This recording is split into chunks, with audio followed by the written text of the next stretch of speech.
Bonsoir mesdames, bonsoir messieurs. Action gouvernementale numéro 33, bienvenue à notre série d'entretiens avec les membres du gouvernement. Il circule à vive allure le train des nouvelles technologies. L'emprunter n'est plus une question de choix, c'est plutôt un passage obligé désormais, tant les TIC ont transformé le monde et bouleversé les façons de faire dans presque tous les domaines de la vie. La communication à l'ère du numérique, c'est la multiplication des canaux par lesquels circule à grande vitesse l'information de façon instantanée. Au Mali, cela se traduit notamment par exemple par le boom des télévisions privées, mais aussi le développement exponentiel des réseaux sociaux qui font désormais la concurrence aux médias traditionnels. Que fait le Mali pour ne pas rater le train des nouvelles technologies? Que fait donc le Mali pour ne pas rater le train de la révolution numérique, mais aussi pour en limiter les effets pervers? Quel est l'état des lieux de la presse et comment se porte la communication et la communication gouvernementale notamment? Nous poserons bien évidemment ces questions à Maître Moutagatal, le ministre de l'économie numérique, de la communication, porte-parole du gouvernement, est l'invité de ce 33e numéro de Action gouvernementale. Bienvenue donc, monsieur le ministre, et merci d'avoir accepté notre invitation. Avec moi pour vous poser des questions, comme d'habitude, Sidiki Dambélé. Sidiki, bonsoir. Bonsoir Yaya. Monsieur le ministre, bonsoir. Bonsoir. Monsieur le ministre, vous êtes le ministre de l'économie numérique, de la communication, porte-parole du gouvernement. Si l'on se réfère à ces titres-là, est-ce que vous vous considérez comme les griots du gouvernement, 2, les prêtres du gouvernement qui prêchent la bonne parole au peuple malien, ou 3, l'avocat du gouvernement? Je voudrais d'abord vous remercier de m'avoir invité et saluer celles et ceux qui nous regardent ou qui nous écoutent. Vous savez, le porte-parole du gouvernement est différent de tout ce que vous venez de dire. Il n'y a pas de gouvernance démocratique sans adhésion des populations, des citoyens. Et il n'y a pas d'adhésion sans compréhension de ce qui se passe d'une part et sans résultat d'autre part. Le rôle du porte-parole du gouvernement est de faire en sorte que tout ce qui se fait dans le cadre de l'action gouvernementale soit perçu de la meilleure façon. Que tout ce qui est transversal soit parfaitement bien compris par le porte-parole du gouvernement comme s'il était le ministre en charge du dossier, qu'il puisse, à partir de ce moment, bien assimiler et restituer correctement l'action gouvernementale. De cette façon, les citoyens, sachant exactement ce qui se passe, peuvent exiger des gouvernants la redevabilité, peuvent s'engager avec le gouvernement et faire en sorte que l'action gouvernementale puisse atteindre les objectifs fixés. Monsieur le ministre, quand on vous voit parler au nom du gouvernement, est-ce qu'on doit se dire que ce qu'il est en train de nous dire lui a été dicté ou bien on fait confiance en votre talent, en vos talents d'orateur?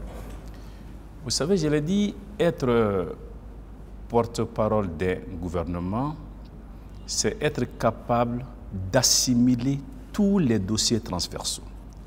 Chaque ministre est porte-parole pour les actions relevant exclusivement de son département. Mais pour tout ce qui est transversal, en relation avec le segment, le ministre porte-parole du gouvernement doit être capable d'écouter, de comprendre et de rendre. On ne lui dicte pas des choses, mais il porte la parole de lui-même, on lui fait confiance. Être ministre procède de la confiance des plus hautes autorités, du président de la République et du Premier ministre. Il arrive que des instructions soient données, mais il n'y a pas de dictée. Est-ce qu'il s'agit pour vous de relayer au quotidien les informations relatives à l'action gouvernementale, ou il s'agit pour vous de défendre, expliquer, promouvoir l'action conduite par le gouvernement? Vous savez, la gouvernance par la sémantique est une illusion. La gouvernance, ce sont des actions. Mais il faut faire en sorte que ce qui est fait soit compris, que ce qui est dit soit fait. Donc, mon rôle, le rôle du porte-parole du gouvernement, encore une fois, c'est de faire en sorte que ce qui est fait, que ce qui est en projet, soit bien compris par les citoyens et que ceci accompagne l'action gouvernementale Et sans cet accompagnement, il n'y a pas de réussite au bout. Monsieur le ministre, vous êtes le 4e porte-parole du gouvernement de l'ère IBK. Le régime a donc déjà usé 3 porte-paroles. Alors, est-ce à dire que porte-parole du gouvernement, c'est un exercice dangereux où on peut se retrouver en porte-à-faux quand même avec les dirigeants, ceux qui nous ont confié la parole? Allons-y au-delà du porte-parole.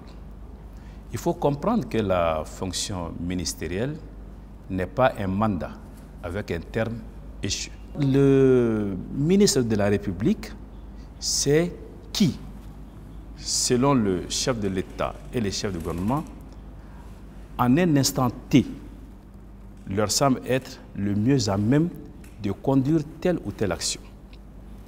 Alors, il faut éviter de croire que quand on est ministre, on est à perpétuelle demeure.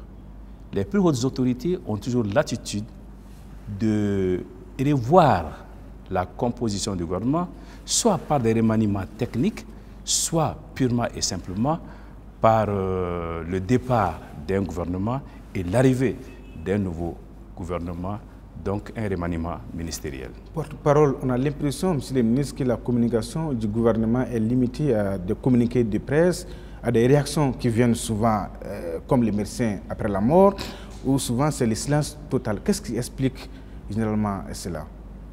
Non. Vous savez, l'action gouvernementale aujourd'hui, telle que nous la concevons, ne peut se résumer à des communiqués. J'ai soumis à monsieur le Premier ministre chef du gouvernement un projet complet pour prendre en charge l'ensemble de la communication gouvernementale, qui ne peut pas se réduire à des réactions. J'envisage de faire en sorte que nous puissions, au niveau du gouvernement, anticiper, que nous puissions être plus pédagogues par rapport à ce que nous faisons, que nous puissions être plus accessibles, tout en évitant, pour le porte-parole du gouvernement, le one-man show. Voilà la direction dans laquelle nous souhaitons aller. Monsieur le ministre, ailleurs, on voit des porte-paroles animer des points de presse presque quotidiennement, ou faire des déclarations sur les plateaux, sur les grandes décisions. Mais vous, on ne vous voit presque pas devant les médias. Est-ce que c'est une stratégie voulue ou je ne confonds pas ou vitesse, imposée? Je ne confonds pas vitesse et précipitation. J'ai un plan de communication complet. Je le déroulerai, mais il fallait, avant que je ne me lance dans une sorte d'aventure, être sûr exactement de ce que je fais et être sûr que ce que je fais et que ce que je ferai serait utile pour la visibilité et la lisibilité de ce que l'on fait au niveau du gouvernement. Parlons peut-être de l'architecture de la communication gouvernementale. Pour terminer, vous avez fait allusion tout à l'heure au centre d'information gouvernementale, Koulouba à sa cellule de communication, la primature à la sienne. Chaque département ministériel a son chargé de communication. Trop de communicants, finalement, ne tue-t-il pas votre communication? Pourquoi trop de communicants? Vous savez que le président de la République tout seul est une institution. C'est la première institution, c'est la clé de voûte des institutions. Il est donc normal, d'usage avéré, que le président de la République ait sa cellule de communication. Le gouvernement communique sur ce qui est transversal, sur ce qui est commun à l'ensemble des ministres. Mais chaque ministre communique sur ce qu'il fait. Il y a donc une complémentarité. Il n'y a pas risque de cacophonie. Mais pas pléthore. Il n'y a pas risque de cacophonie. Non, puisque les domaines de communication sont clairement définis. Mais aussi, il faut veiller à ce qu'il y ait une sorte d'harmonie, de rationalité interne, c'est-à-dire de cohérence entre ce qui se passe à ces différents niveaux. Là, encore, le porte-parole du gouvernement, le ministre en charge de la communication gouvernementale a un rôle à jouer en lien avec le SIGMA et en lien avec la communication présidentielle. Le porte-parole là ne se limite pas au niveau national, monsieur le ministre. Pourquoi le porte-parole que vous êtes ne se prononce pas sur des questions d'intérêt sous-régional ou international, marquant l'actualité, par exemple la question sahraoui, la réintégration du Maroc à l'Union africaine, la primaire des Républicains, l'élection de Trump? on ne vous a pas écouté, on ne vous a pas entendu sur ces questions-là. Parce que vous ne m'avez pas interrogé, simplement. Mais ailleurs, des porte-paroles prennent la parole. Ils réagissent sur des questions d'intérêt au nom de l'État. Ailleurs, les journalistes bousculent le porte-parole du gouvernement au nom du droit à l'information. Rassurez-vous que les portes sont ouvertes et nous allons vous bousculer désormais. Elles n'ont jamais été closes. Elles ne le seront jamais. Merci, Monsieur le Ministre. passons donc à l'économie numérique. L'économie numérique, Monsieur le Ministre, donc quand cette dénomination est parue pour la première fois dans l'architecture gouvernementale, on a bien cru à un effet de mode. Aujourd'hui, la question se pose un peu moins, mais dites-nous en quelques mots, en quoi est-ce que cela est nécessaire? Attention, l'économie numérique est tout sauf un effet de mode. L'économie numérique, c'est un concept, c'est une économie qui est essentiellement fondée sur l'évolution des nouvelles technologies. Son champ d'application est relativement vaste et évolue un peu d'ailleurs en cercle concentrique. Il y a ce qui constitue le secteur naturel de l'économie numérique qui est connu de tous, c'est-à-dire les logiciels, c'est-à-dire le matériel informatique, c'est-à-dire tout ce qui a trait aux télécommunications de façon générale et de façon plus particulière à l'audiovisuel. À côté, et c'est là le deuxième cercle, il y a tout le secteur du commerce, de la distribution, de l'automobile, des jeux. Et le troisième cercle est le plus important. Vous trouverez rarement un domaine aujourd'hui qui ne se développe grâce au numérique.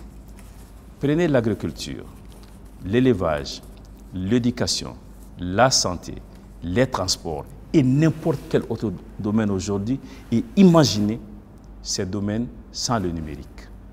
Vous vous rendrez compte qu'on risque de retourner à la préhistoire.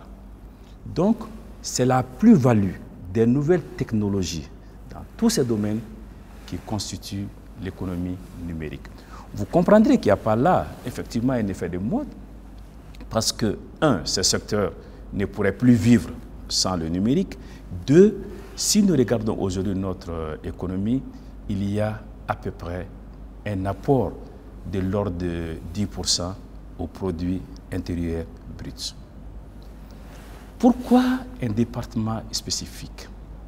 Là, vous m'amenez à parler peut-être des apports du numérique qui peuvent se décliner en termes d'efficacité, en termes de transparence, en termes de rentabilité.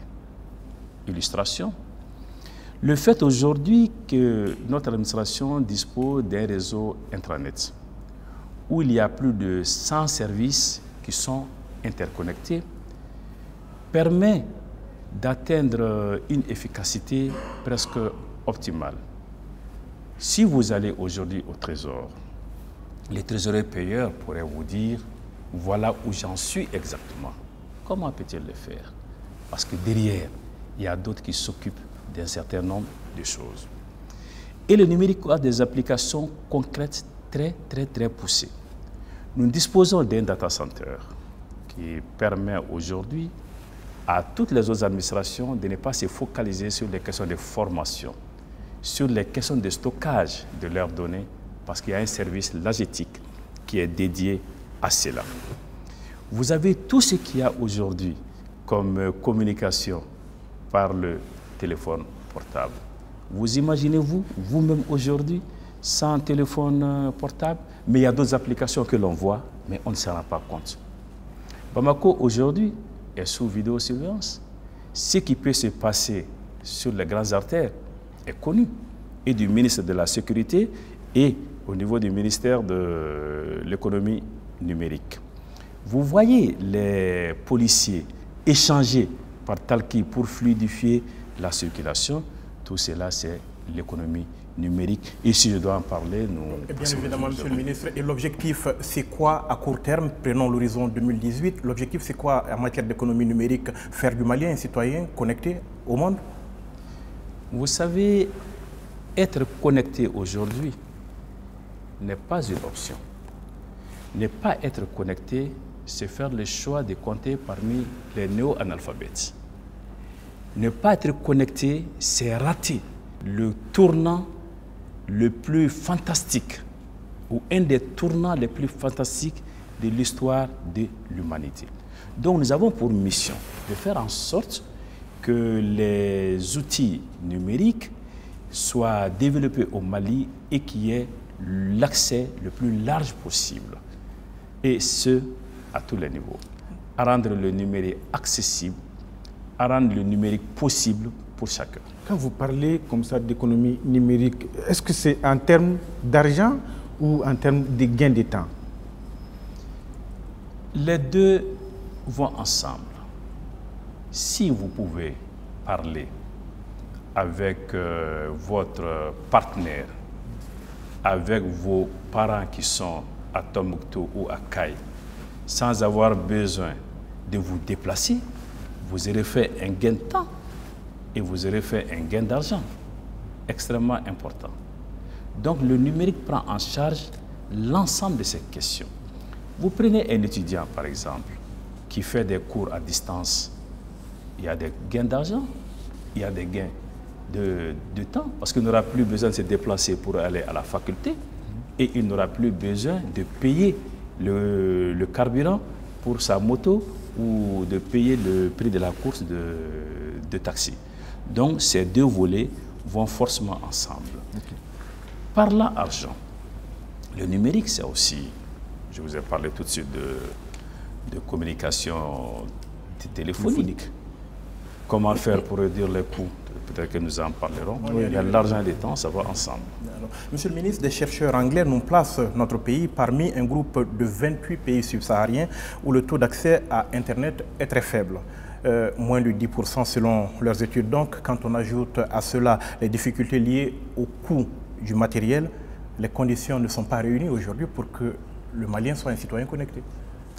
Ma mission est de faire en sorte que toutes ces conditions soient progressivement réunies.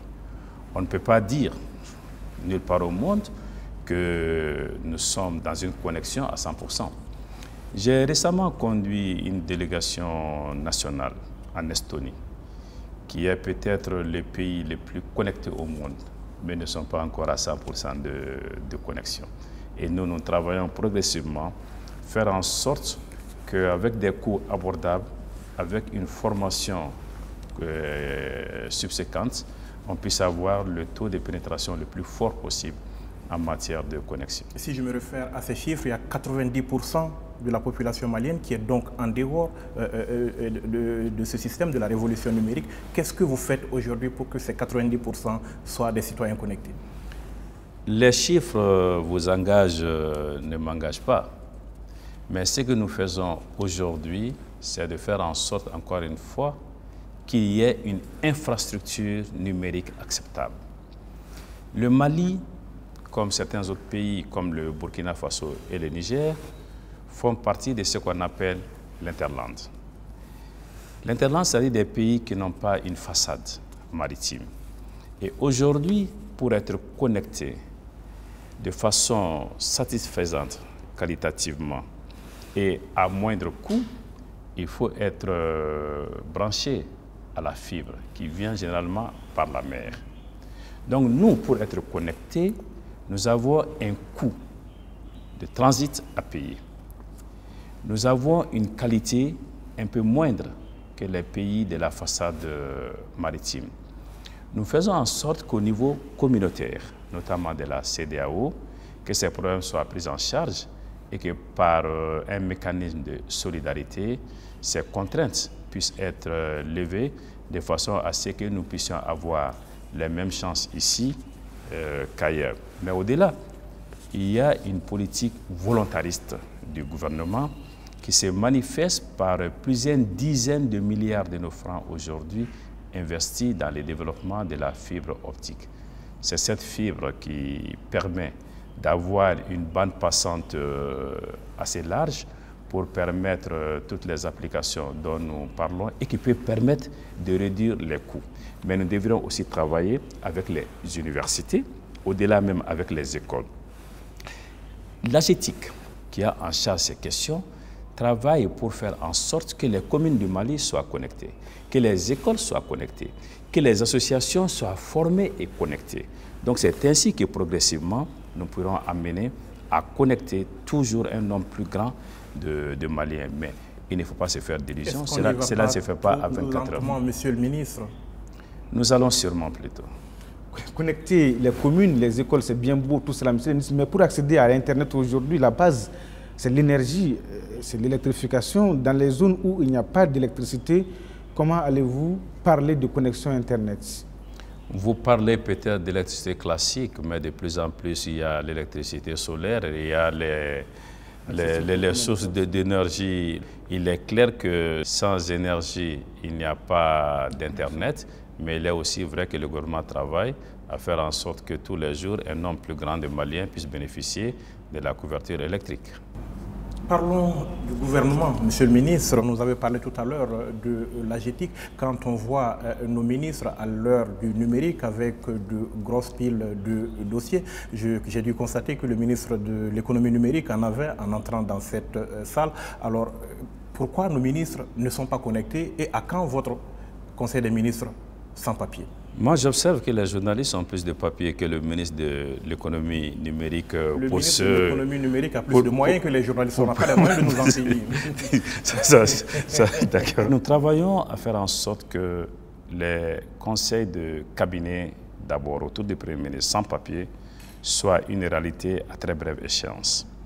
Et que d'ici la fin du premier semestre 2017, nous arrivions au conseil des ministres sans papier. Imaginez simplement tout ce qui se passe autour du débat budgétaire, de sa préparation à l'adoption du budget par les députés. La quantité de papier que nous consommons, non seulement c'est moins efficace, ça peut perdre du temps, et je suis sûr que ma collègue en charge de l'environnement applaudira à demain quand on fera l'économie de tous ces bouts de papier qui jouent de façon très négative sur notre environnement. Il y a là un des projets que nous portons, un des projets auxquels nous tenons le plus, et je l'espère que nous aurons prochainement l'occasion d'en parler, et vous verrez très bientôt des conseils de ministres sans papier. Monsieur le ministre, il y a des pays de la sous-région qui sont exactement dans les mêmes conditions que nous, qui n'ont pas de façade maritime, qui y sont allés depuis près de 2 ans maintenant, ou plus de 2 ans. Pourquoi nous y allons si lentement quand même? Mais écoutez, peut-être que dans ces domaines précis, ils ont une certaine avance sur nous. Et si on regarde bien, dans d'autres domaines, nous aurons une avance sur eux. Mais ce qui est sûr, c'est que nous sommes décidés à résorber les retards que nous avons dans ce domaine. Si retard il y a. La transition vers le numérique, le Mali a raté le premier rendez-vous, c'était en juin 2015. Vous tablez maintenant sur fin 2017 avec l'UIT. C'est un délai tenable, raisonnable pour vous? Fin 2017? Vous parlez de la transition vers le numérique et de ce qu'on appelle communément l'écran noir. Oui. C'est vrai que l'UIT, l'Union internationale des télécommunications, a donné des délais pour que tous les pays du monde puissent migrer de l'analogique vers le numérique. Et cette migration, cette transition a des bénéfices extraordinaires pour chacun des pays. Je dois dire que je ne connais pas malheureusement un seul pays ouest-africain qui ait tenu ces délais et qui ait terminé sa transition totale vers le numérique. Mais je dois reconnaître aussi que le Mali est très largement en retard dans ce domaine. Nous avons soumis au chef du gouvernement un projet très clair, très cohérent, qui pourrait nous permettre non seulement de rattraper le retard que nous avons, mais peut-être de prendre un avantage, une avance certaine dans ce domaine. Je puis vous dire que pour ce qui est en cours, que les nouveaux délais fixés, qui sont d'ailleurs très tenus, qui sont très courts, seront sans doute respectés si ce projet est validé, et je pense qu'il est en voie de l'être. Il y a de rares pays africains qui ont respecté le premier délai. Il y en a qui y sont allés de façon partielle et nous, rien. Comment expliquer cela? Ce que je sais, c'est que nous ne nous accommoderons pas de la situation actuelle, que nous avons pris des initiatives très fortes qui devraient nous amener, encore une fois, non seulement à résorber les retards, mais à prendre une certaine avance dans ce domaine. Nous sommes suffisamment avancés sur ce chantier. Vous avez des moyens de cette politique? Vous avez des moyens pour ça? Nous allons nous donner les moyens de cette politique qui coûte très cher. Plus de 44 milliards. Non, beaucoup plus que 44 milliards, beaucoup plus. Il faut se donner d'abord les moyens institutionnels et légaux, c'est fait, les textes ont été adoptés. La Société malienne de transmission et de diffusion vient d'être mis sur les fonds baptismaux. Mais ensuite, il faut se donner les moyens financiers. Nous le ferons dans le cadre des partenariats publics et privés, dans le cadre des PPP, et de façon à ce que le coût le coût important, le coût élevé, puisse être rassemblé, mais en veillant à ce qu'il y ait derrière les moyens de rentabiliser tous ces investissements. C'est absolument possible parce que la transition de l'analogique vers le numérique libère un certain nombre d'espaces qui pourraient permettre de faire des rentrées financières importantes. Monsieur le ministre, la révolution numérique, c'est aussi les télécoms, la télécommunication, la téléphonie mobile notamment. Nous avons aujourd'hui sur la place 2 opérateurs téléphoniques, un troisième aux abonnés absents et un quatrième qui est annoncé. On aura peut-être un quatrième opérateur avant d'avoir un troisième? Rares sont les pays de la sous-région où il n'y a que 2 opérateurs. Donc il y a de l'espace. Il y a une certaine viabilité technique et financière pour d'autres opérateurs. Le Mali a fait le choix, il y a quelque temps, d'avoir un troisième opérateur qui a payé 55 milliards de nos francs pour avoir la licence. Mais à l'époque, nos textes n'impartissaient pas de délai pour commencer à opérer. Donc le troisième opérateur aujourd'hui, difficilement peut être contraint à commencer à tel ou tel moment, mais lui-même, compte tenu des investissements importants qu'il a eu à faire, a le plus grand intérêt à commencer à travailler. Et de ce que je sais, il est en train de se préparer pour effectivement être présent et opérer sur le terrain. Si vous ne pouvez pas lui fixer des délais contraignants, il s'en fixe au moins lui-même? Je crois savoir qu'il se fixe des délais et qu'il va très bientôt commencer à travailler. Mais les textes ont été relus. Et désormais, tout opérateur bénéficiaire d'une licence serait tenu de commencer dans un délai donné. Maintenant, cette disposition qui manquait dans nos textes a été inscrite et il en sera désormais ainsi. Mais précisément, quel est le nouveau délai? Est-ce qu'il y a un nouveau délai qui est fixé? 1 an. 1 an. 2017? Non. Tout opérateur bénéficiant d'une licence est tenu dans l'année qui suit à commencer à opérer. D'accord. Donc les deux vont commencer dans 1 an, troisième et quatrième opérateur. Pour le troisième opérateur, il n'y avait pas de délai légal. Parce qu'il y avait un silence des textes. Il y avait une lacune des textes. Maintenant qu'il y a cette disposition dans les textes, tous les nouveaux opérateurs seront tenus par ce délai d'1 année. Alors, la quatrième licence... Parce que la loi ne rétroagit pas. Oui. Elle dispose pour l'avenir, vous le savez mieux que moi. Le troisième opérateur, il n'a pas de contrainte, il viendra quand il le voudra. Le quatrième aura 1 an pour s'installer. Je ne peux pas parler pour le troisième opérateur. Je sais que nul n'a intérêt à geler 55 milliards d'investissements. Ça n'a aucune rationalité économique et financière. Et le ministre en charge du secteur, je crois savoir qu'il s'apprête à venir et à commencer. Parlez-nous un peu de cette quatrième licence, de ce quatrième opérateur. Il sera là dans un délai d'1 an. Qu'est-ce qu'il va apporter selon vous? Vous savez, nous sommes en train de préparer cette quatrième licence, mais au moment où je vous parle, nous n'avons pas encore pris la dernière décision qui devra se faire avec le régulateur et toutes ces décisions devraient être validées par le gouvernement. Cette phase n'est pas encore achevée, ce qui ne me permet pas de vous dire aujourd'hui que tout cela va commencer tel jour et à telle heure.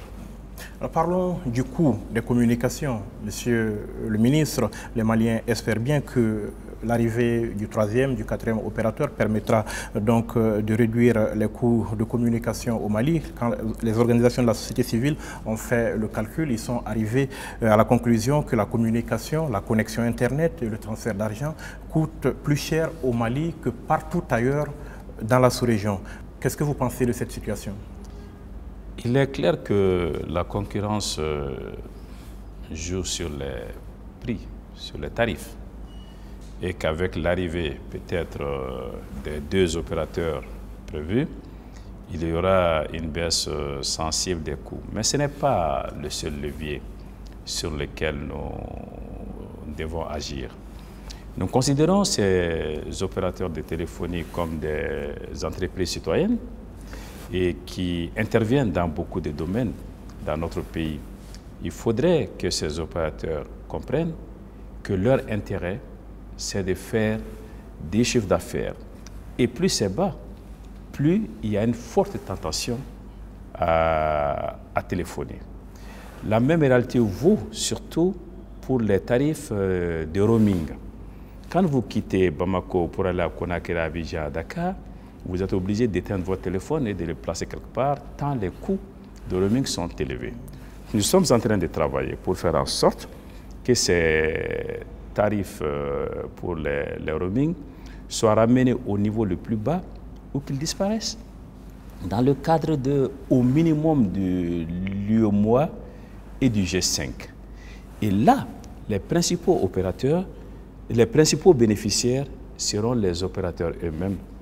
Parce que, au lieu de rester sans chiffre d'affaires, si on peut continuer à téléphoner à moindre coût, il en va de l'intérêt de tous, de l'usager et de l'opérateur. Rappelez-vous, M. le ministre, il y a eu un mouvement de boycott même des produits d'un opérateur téléphonique parce que le coût était très élevé. Le marché est libre. Si je comprends bien, le gouvernement n'a aucune marge de manœuvre sur les coûts téléphoniques? Vous savez, dans ce domaine sensible, il vaut mieux ne pas procéder par oukase. Il faut procéder par concertation entre le régulateur, le gouvernement et les opérateurs, dans l'intérêt bien compris de tous. Et personne n'a intérêt à appliquer des tarifs qui rendent prohibitif l'utilisation du téléphone. Mais en toute hypothèse, le gouvernement ne s'accommodera jamais des taux de communication, encore une fois, prohibitifs ou hors de portée de nos concitoyens. Les concertations sont engagées, les concertations continueront, les investissements pour les infrastructures devraient se faire, les interconnexions pour la fibre optique qui peut rendre les coûts plus bas sont en cours et de nouveaux opérateurs sont attendus. C'est la somme de tout cela qui fera en sorte que les tarifs de communication seront inéluctablement plus bas. Mais Monsieur le ministre, quand le même opérateur applique des tarifs plus hauts dans votre pays que dans tous les autres pays de la sous-région où il opère, reconnaissez que c'est une situation qui est quand même un peu révoltante. Qui ne sera pas acceptée. Et qui est acceptée présentement. Non, nous travaillons à ce que les tarifs baissent. Nous travaillons encore une fois à faire en sorte que les tarifs dans les pays de l'Interland soient au même niveau que les tarifs dans les pays qui ont une façade maritime. Il faut simplement vous dire que dans ce domaine, tout se passe comme, je ne sais pas, pour tous les produits qui quittent les ports des pays voisins pour venir au Mali. Il y a pour le fret, par exemple, un tarif pour faire venir les marchandises à Bamako. La tonne kilométrique coûte quelque chose qui s'ajoute au prix de vente ici à Bamako. C'est la même chose pour les télécoms. Mais encore une fois, nous essayons de mettre en branle un certain nombre de mécanismes de solidarité communautaire pour faire en sorte que toutes ces différences soient gommées. Le gouvernement y travaille quotidiennement et le bout du tunnel n'est pas très loin. Mais en attendant l'harmonisation de ces tarifs au niveau de l'espace UEMOA, le gouvernement ne peut pas dire à un opérateur « revoyez vos tarifs, c'est très cher ». Je vous dis que nous procédons par consultation, par concertation tripartite. Le régulateur, le gouvernement, l'opérateur. Mais qu'en toute hypothèse, le gouvernement garde la main sur la décision finale. Les Maliens attendent une baisse des coûts de communication, cela ne risque pas d'arriver dans les jours qui viennent? Peut-être pas dans les jours qui viennent, mais dans les semaines et les mois qui viennent, sans aucun doute. À l'horizon 2018? Dès que possible, et nous y travaillons dur. Monsieur le ministre, cela pose aussi le développement des nouvelles technologies, pose aussi des problèmes de sécurité. Les opérateurs téléphoniques au Mali ont dans le temps vendu des puces comme des petits pains dans les rues. Vous avez décidé de mener une opération d'identification des abonnés téléphoniques. Les retardataires avaient un délai. Passé ce délai, qu'est-ce qui va se passer maintenant? L'identification des abonnés pour le téléphone est une question de sécurité nationale.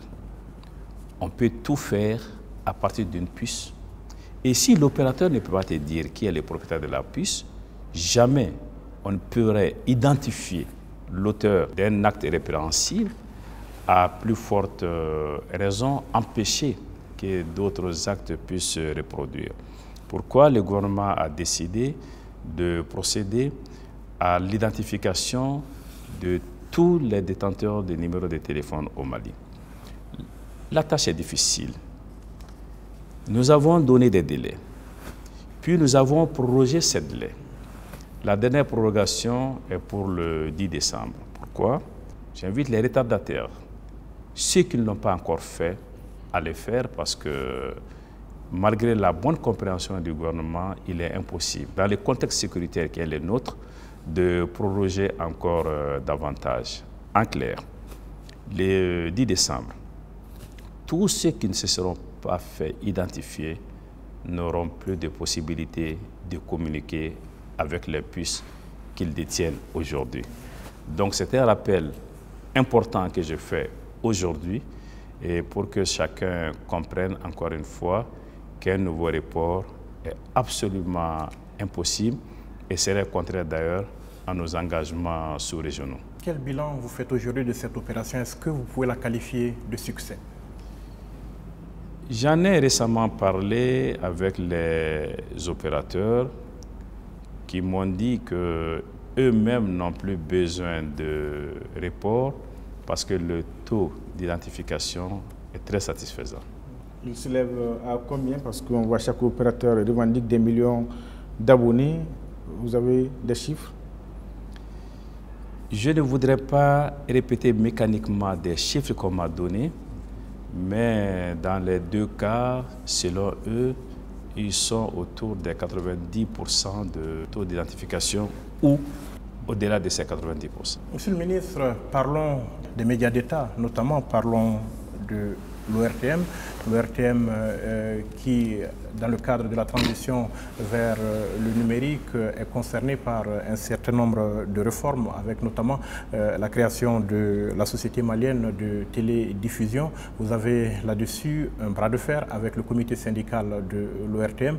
Alors, est-ce que vous comprenez les inquiétudes aujourd'hui de ces travailleurs? Écoutez, parlons de l'ORTM, non pas simplement en termes de la chaîne nationale de télévision. L'ORTM va au-delà de ça. Vous le savez mieux que moi, l'ORTM, c'est la chaîne 2 de la télévision qui est aujourd'hui diffusée par satellite. L'ORTM, c'est la chaîne 2 de la radio. L'ORTM, c'est la radio rurale. Mais l'ORTM, c'est aussi toutes ces stations régionales. L'ORTM, c'est aussi les centres TV/FM à l'intérieur du pays.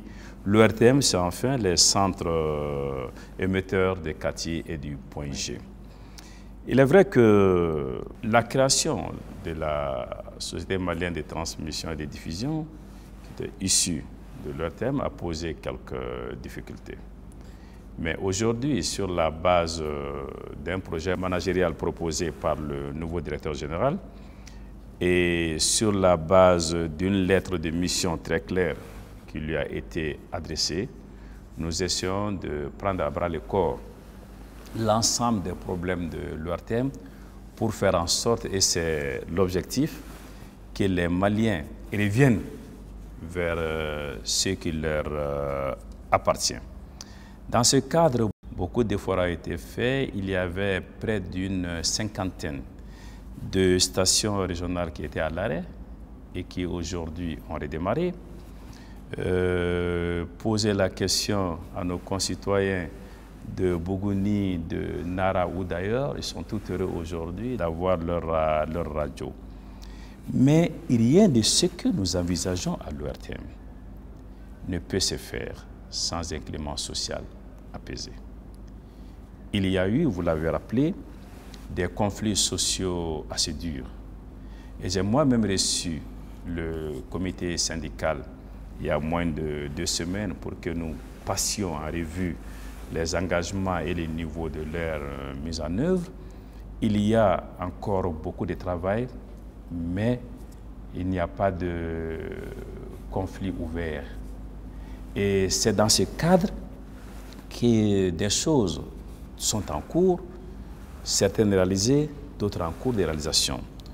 Pour ceux qui suivent l'ORTM, chacun voit aujourd'hui qu'il y a un nouvel habillage pour le journal télévisé, que nous essayons de rendre aux téléspectateurs le respect que nous leur devons en commençant le journal télévisé à 20h pile, pas à 20h01, que nous essayons de faire en sorte que le journal ne soit plus un journal de 1h, 1h10, 1h20, mais dans toute la mesure du possible, calé sur 40 minutes et en cas d'extension, veillez à ne pas dépasser les 45 minutes.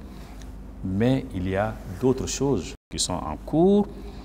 Nous allons très prochainement, avec toujours la direction de l'ORTM, avoir un décor tout à fait nouveau, un studio tout à fait nouveau pour le journal, mais de façon plus substantielle.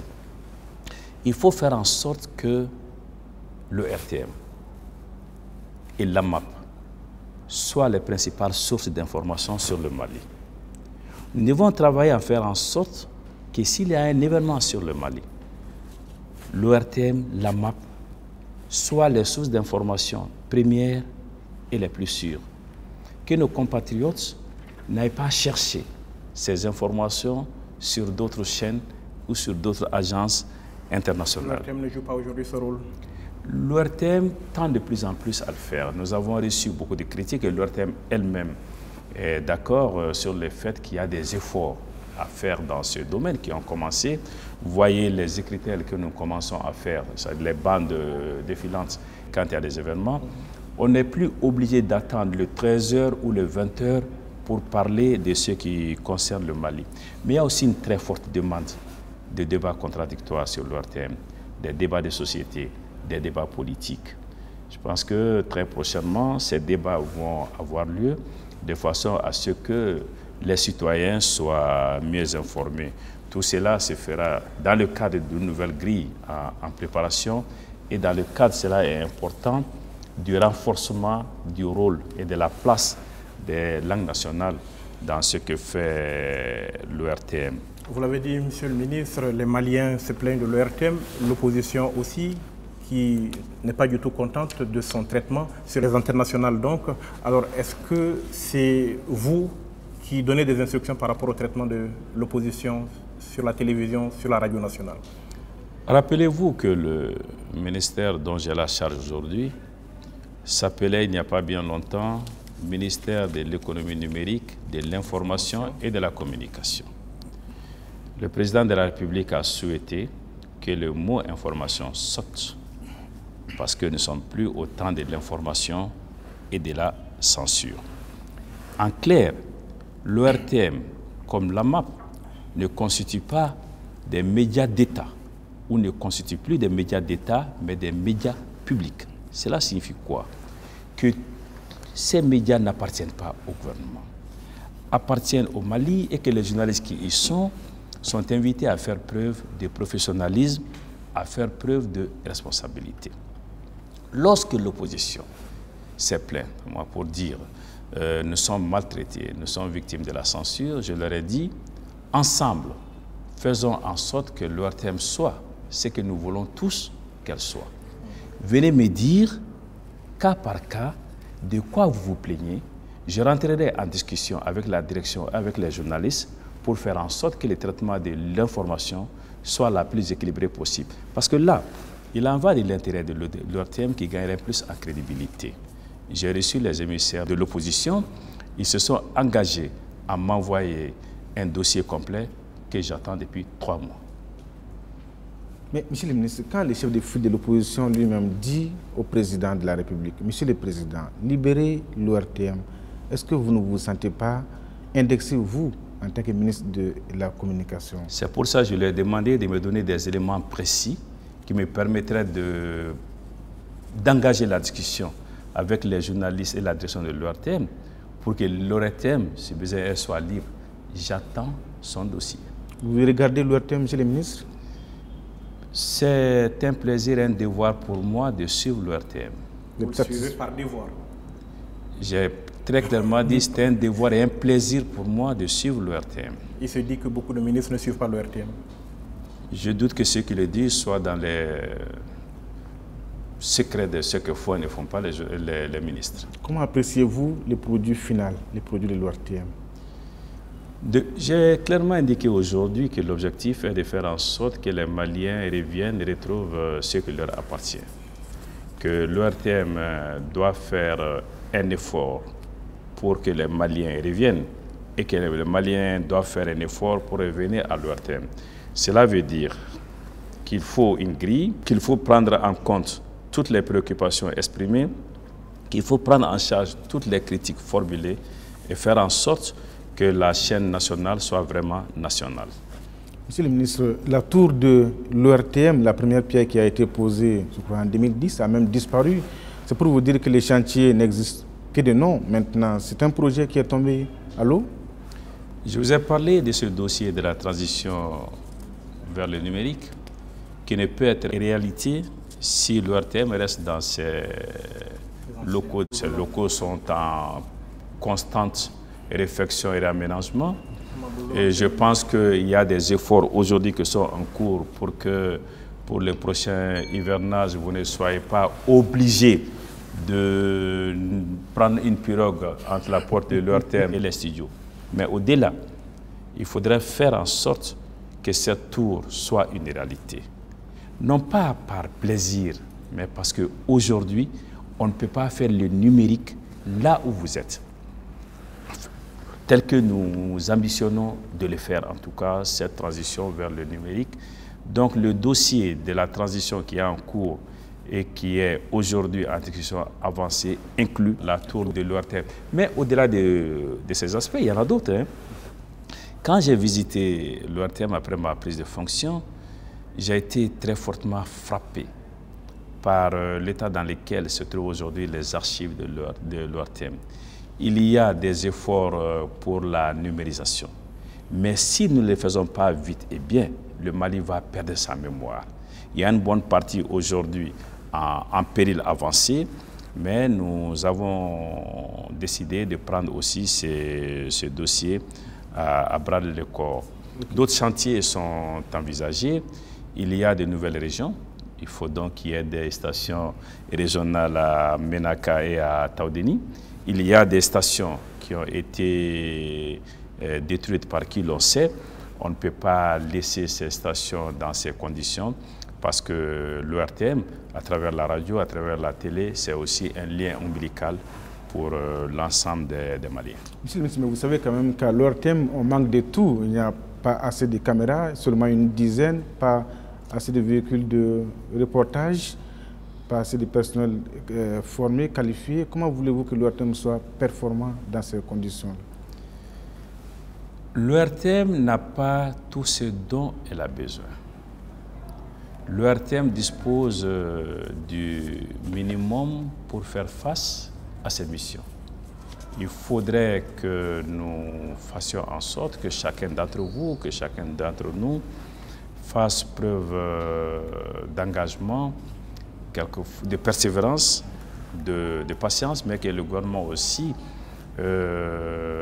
accepte, dans la mesure des possibilités budgétaires, de doter l'ORTM du minimum indispensable, ce qui, de mon point de vue, est le cas aujourd'hui. Vous savez, j'ai conscience que certains jours, quand on regarde le conducteur, c'est-à-dire tout ce que l'ORTM doit couvrir dans la journée, qu'on peut se retrouver avec 20, 30, 40 activités, quelquefois 5, 6, 7 activités à la même heure, avec combien de caméras. C'est vrai, c'est une réalité. nous le savons. Nous ne pouvons pas dire que tout cela sera réglé dans le cadre de l'exercice budgétaire 2017, mais nous allons cheminer ensemble avec l'ORTM, l'ensemble de son personnel pour relever progressivement les défis qui se posent dans le cadre des allocations budgétaires qui restent possibles. Monsieur le ministre, parlons des télévisions privées qui poussent aujourd'hui comme des champignons. Alors, la haute autorité de l'audiovisuel, donc la HAC, a fait le constat.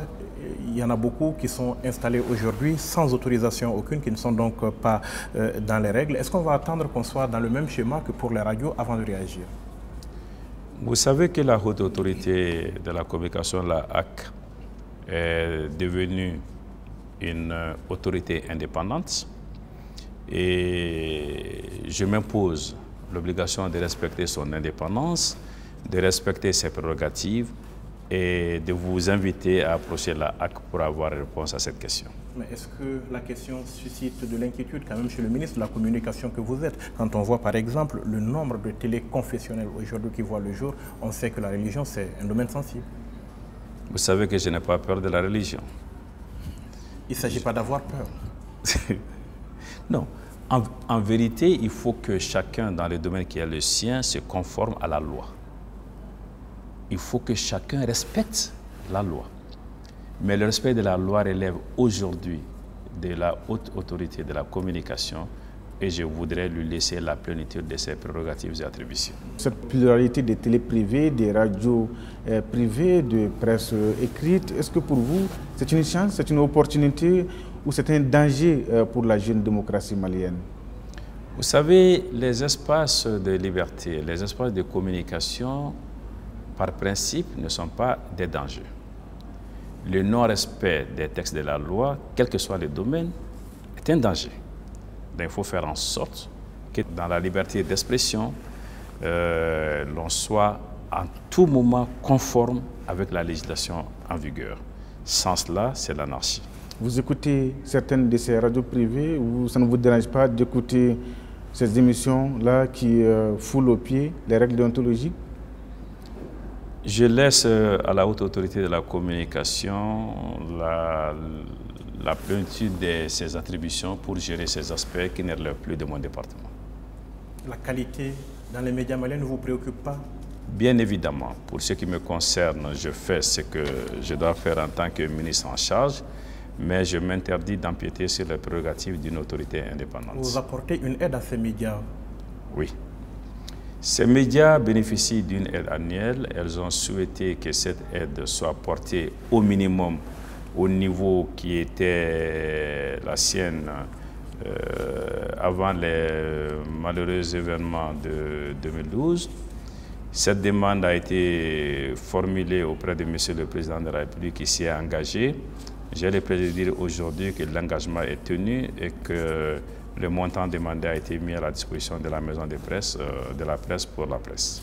Mais, monsieur le ministre, ce qui est une avancée à saluer.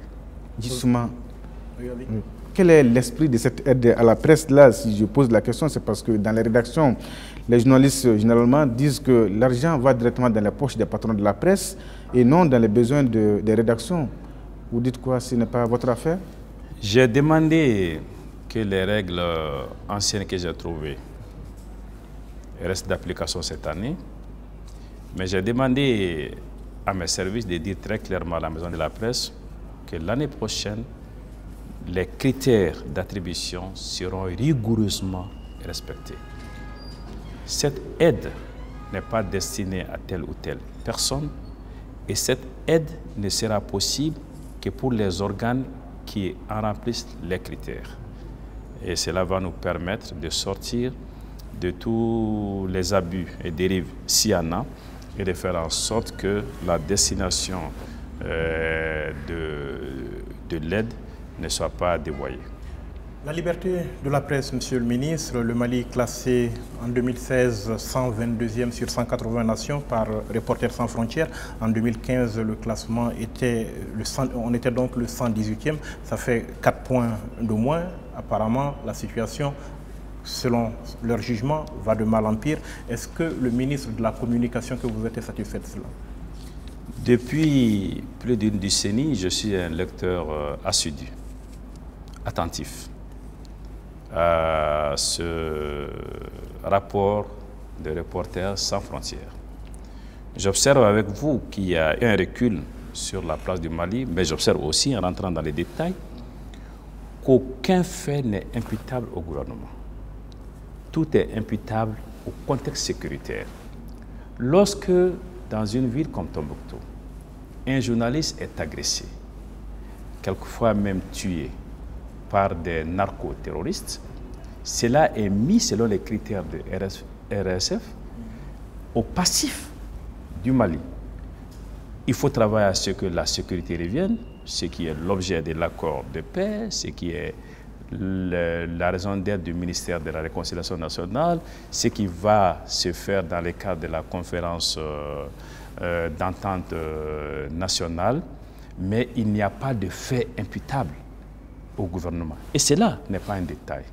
Cela est très important. Ça veut dire que le gouvernement est attentif au respect de la liberté de presse, mais que le contexte sécuritaire dans lequel nous évoluons aujourd'hui permet à des narcoterroristes de poser un certain nombre d'actes pour lesquels les ministères en charge de la défense et de la sécurité restent pleinement engagés sous l'autorité du Premier ministre et du Président de la République. Effectivement, le rapport de Reporters sans frontières ne retient rien de majeur contre le gouvernement malien, mais on a un fait quand même divers à la limite qui retient l'attention. Mi-août 2016, un animateur de radio arrêté au moment où il s'apprête à commencer une émission.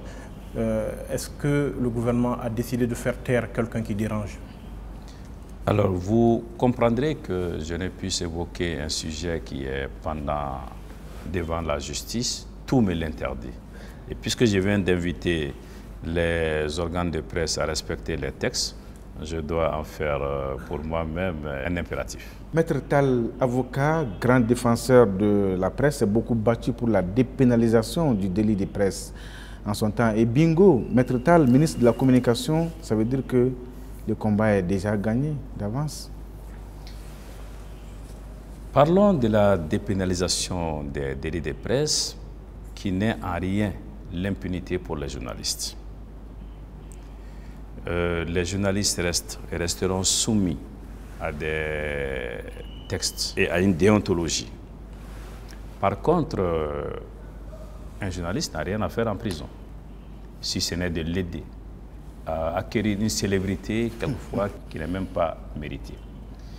Il y a mille et une autres façons de faire en sorte que le journaliste puisse jouer pleinement son rôle dans le respect de l'autre. Ce n'est pas parce qu'on a une caméra ou une plume qu'on doit se permettre de porter atteinte à l'honorabilité, à la dignité d'un citoyen. Au contraire. Pourquoi en arrivons-nous là? Je pense honnêtement qu'il y a d'abord un problème de formation qu'il nous faut régler. Cette question de formation continue de ceux qui sont aujourd'hui dans la presse et qui n'ont pas fait des études de journalisme doit être prise en charge par l'école de journalisme. Mais il faut aussi qu'il y ait des sanctions. Et il y en a deux de mon point de vue. Il y a les sanctions qui procèdent du jugement des pairs.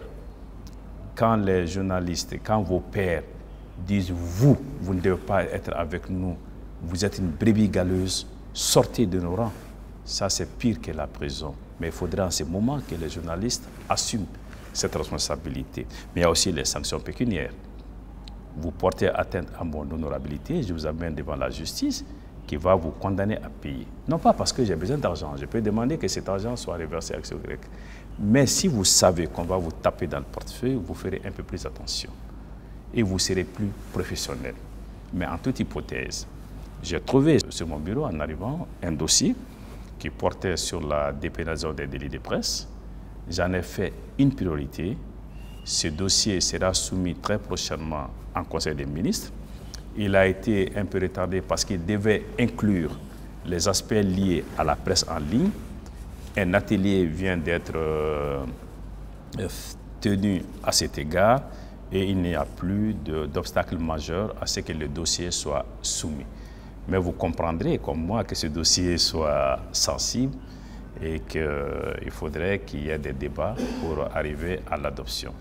Donc, je continue à croire en la dépénalisation de la presse, mais le Mali est une république. Il y a le choix des départements ministériels, il y a l'arbitrage des hautes autorités et puis il y a le passage à l'Assemblée nationale. L'école de journalisme dont vous avez parlé comme éventuellement l'une des solutions à tous ces problèmes qu'on rencontre aujourd'hui dans la presse, l'école de journalisme qui tarde quand même à ouvrir ses portes. N'étant plus ministre en charge de cette école, je vous invite là aussi à en parler avec Madame le ministre de l'Enseignement supérieur et de la Recherche scientifique. Je sais que c'est une de ses priorités. Je sais qu'il y avait quelques obstacles objectifs, mais pas dirimants à surmonter. Et je continue à croire que très prochainement, cette école va être ouverte. L'école, c'est le ministre de l'Enseignement supérieur, mais les produits qui sortent de cette école-là sont de vous. Les journalistes relèvent de vous, quand même. Mais vous savez, c'est le ministère de l'Enseignement supérieur qui forme les médecins, c'est le ministère de l'Enseignement supérieur qui forme les ingénieurs, pour les mettre à la disposition des ministères techniques. Il en va de ces cas comme il en va du cas des journalistes. Le ministère de la Santé peut mettre la pression pour les médecins et le ministère de la Communication pour les journalistes. Oui, mais on ne va pas demander au ministre de la Santé ou au ministre de l'Équipement de se substituer au ministre de l'Enseignement supérieur. D'accord, nous n'allons pas vous le demander, monsieur le ministre. On va plutôt passer présentement aux réseaux sociaux. Les réseaux sociaux ont donc connu un développement exponentiel ces derniers temps qui font la concurrence aux médias traditionnels. Est-ce que vous les considérez finalement maintenant comme un atout ou comme une menace? Vous avez parlé des médias traditionnels pour basculer dans les médias sociaux. Avant que je ne saute avec vous, permettez-moi de conclure sur les médias traditionnels parce qu'il y a l'AMAP qu'on oublie quelquefois. L'AMAP avec ses structures, l'essor. L'AMAP avec son agence de presse, avec son agence de publicité, avec sa presse communautaire. Pour dire qu'aujourd'hui, si je prends l'essor qui a bénéficié d'une nouvelle imprimerie, l'essor est en train de faire peau neuve parce que nous allons présenter très bientôt l'essor Noluc avec un contenu différent, avec une présentation différente, capable de tenir la concurrence avec les journaux privés et qui pourrait répondre aux attentes à la fois des lecteurs et des annonceurs. Mais l'essor aussi, c'est un effort extraordinaire de numérisation aujourd'hui. Il y a 135 000 pages qui sont numérisées, mais ici, je voudrais faire l'écho d'un appel à dons de la direction de l'AMAP parce qu'il manque des numéros de la période coloniale et quelques numéros des premières années de l'indépendance pour ceux qui auront une collection privée. Nous serons heureux au niveau de l'AMAP de recevoir ces numéros. L'agence de presse, je voudrais en parler parce qu'il faudrait qu'elle soit absolument la première source d'information pour le Mali et pour les Maliens. L'ancienne formule du bulletin est terminée. Nous allons vers la formule numérique avec amap.ml où on peut se connecter pour avoir les dernières informations sur le Mali. La presse communautaire dont on ne parle pas, extrêmement importante. Elle permet aujourd'hui, dans 3 de nos langues, le Bambara, le Sarakoulé et le Fulfulde, d'informer les populations rurales sur un certain nombre de questions liées à l'agriculture, à l'élevage, à la santé et au sport. Maintenant, vous avez évoqué le problème des réseaux sociaux. Vous savez, il en va des gouvernants comme d'un chef de famille. On travaille pour le quotidien, mais on travaille aussi et surtout pour le devenir, pour les enfants. Et aujourd'hui, comment parler aux enfants, où les rejoindre? C'est sur les réseaux sociaux. Donc nous devons travailler à développer ces réseaux sociaux, en faire en sorte que nos enfants puissent en tirer le meilleur et en faisant en sorte de les préserver du pire qu'il y a sur ces réseaux sociaux. Nous les développerons dans les cadres que nous avons indiqués. Nous ferons en sorte que les outils pour aller sur ces réseaux sociaux soient accessibles à nos enfants. Mais nous savons aujourd'hui qu'on ne peut parler à nos enfants, qu'on ne peut les retrouver que sur les réseaux sociaux. Donc un mal nécessaire ou un bien? un bien pourvu que les aspects nocifs soient contrôlés. Alors, Monsieur le ministre, mi-août toujours, à propos de la même affaire dont je parlais, pendante devant la justice, par rapport à laquelle vous refusez de vous prononcer, on a assisté à 3 jours de perturbation des réseaux sociaux, sans que personne ne sache qui est intervenu pour faire quoi. Le ministre de la Communication peut nous dire aujourd'hui, quelques mois après, qui avait suspendu les réseaux sociaux? Alors, c'est vous qui parlez de suspension. Ils étaient indisponibles, tout le monde l'a remarqué. J'ai constaté comme vous l'indisponibilité. Et vous ne savez pas qui était à l'origine? Vous savez... Beaucoup ont soupçonné le gouvernement de censurer. Oui, vous savez, le gouvernement a bon dos et le gouvernement doit accepter d'être critiqué, quelquefois accusé à tort. Mais quand les réseaux sociaux sont suspendus comme ça, les ministres de la Communication que vous êtes doivent chercher à savoir ce qui ne va pas. Bien évidemment. Vous avez demandé? Je travaille à ce que les réseaux soient rétablis, ils l'ont été. 3 jours après. Vous savez, depuis 48 heures, tous les réseaux de la fibre au niveau de la cité ministérielle connaissaient de graves perturbations dues simplement à des fouilles qu'il y avait au niveau d'un hôtel à construction. Cela peut arriver. Au-delà des avantages de ces réseaux-là, il y a quand même des inconvénients. La cybercriminalité, le cyberharcèlement, ça existe. La cyberintimidation aussi. Les terroristes utilisent même Internet pour coordonner leurs attaques. Quelles sont les garanties de sécurité que vous développez à votre niveau pour lutter contre tout cela? Au-delà des avantages de l'avion et des véhicules, des voitures, il y a des inconvénients. Tout ça comporte des inconvénients. Les avions crashent, il y a des accidents. Le problème au Mali, c'est qu'il n'y a aucun texte qui les régit. Je viens vous dire que nous sommes en train de porter un texte qui inclut la presse en ligne.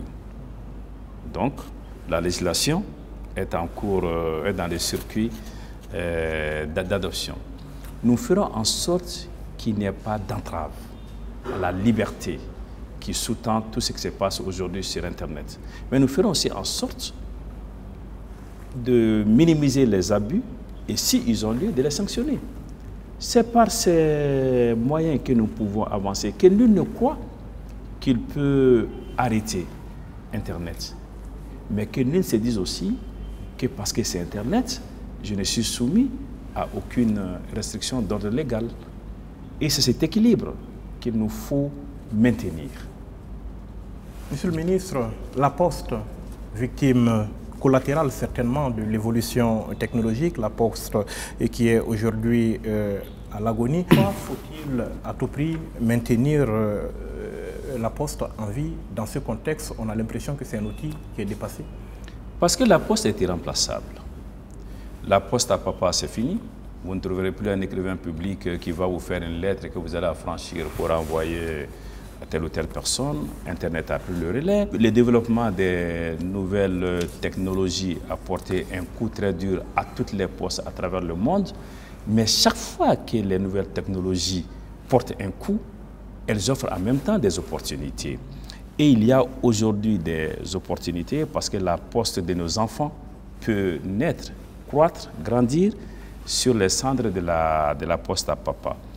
Le gouvernement a adopté hier seulement en conseil des ministres un texte sur le secteur postal. Ce texte, depuis de nombreuses années, est le premier à réguler le secteur postal en mettant en avant tout ce qu'il y a sur le service universel que nul autre ne peut fournir en dehors de la poste.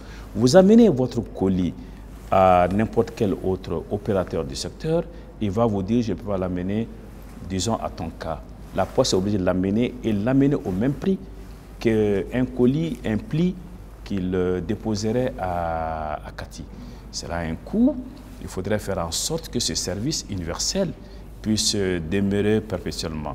Mais quelles sont les opportunités qu'il y a aujourd'hui pour la Poste, qui sont en cours de réalisation aujourd'hui? C'est la banque postale. C'est aussi le courrier hybride qui permet à la Poste de dématérialiser tout ce qu'il y a comme facture provenant des grands facturiers comme Somagep, comme EDM, comme la Sotelma ou Orange et de les distribuer. Mais la Poste aussi doit et va se donner les moyens de distribuer le courrier rapide et de faire les transferts de toute nature de colis et d'argent. C'est dire que la Poste, elle n'est pas morte, elle vit et elle va faire en sorte. Elle est sous perfusion. La Poste est un grand malade, mais c'est un malade qui a de la volonté, qui a envie de guérir et qui a envie de reprendre force et vigueur. Okay. Mais monsieur le ministre, lors de votre visite à la direction générale de la Poste, vous avez été frappé par les délabrements des locaux, les conditions difficiles des travailleurs. Mais depuis ce jour-là, le personnel s'attend à des améliorations qui tardent à venir. Vous avez certainement cité des projets. À eux et à vous, je vous donne rendez-vous dans un an, vous ne reconnaîtrez pas la Grande Poste. Dans un an? Inch'Allah. Que Dieu nous donne longue vie. Amen. Je voudrais dire un dernier mot. Le dernier mot, c'est que l'humanité vit aujourd'hui une des plus grandes révolutions qu'elle ait jamais connues. Et nul ne peut se donner le droit, le luxe, de rater ce tournant. Ce train ne passera pas deux fois et ce train n'attendra pas. Donc il faudrait que l'opportunité qu'offre aujourd'hui l'informatique, le numérique, soit saisie. Je voudrais dire que le gouvernement a pleine conscience de cette réalité et qu'à travers le ministère de l'économie numérique, tout est fait. Tout sera fait pour que nous ne restions pas à quai et que ces traits partent sans le Mali. Parce que nous avons conscience que demain, c'est le numérique. Je vous remercie. Merci, monsieur le ministre. On espère bien que le message, il est passé. Merci, mesdames, messieurs, d'avoir été avec nous. C'était donc le dernier numéro de Action gouvernementale. Merci donc à l'ensemble des membres du gouvernement qui nous ont fait le plaisir et l'honneur de passer sur ce plateau, au département de tutelle et à la direction générale de l'ORTM pour leur appui, aux structures du ministère de la Culture pour leur accueil, aux équipes techniques pour leur assiduité. Tout le plaisir a été pour Sidiki et moi donc de vous présenter ces 33 émissions. On se quitte à présent et on se donne rendez-vous à d'autres occasions sur les antennes de l'ORTM. Bonne suite de programme.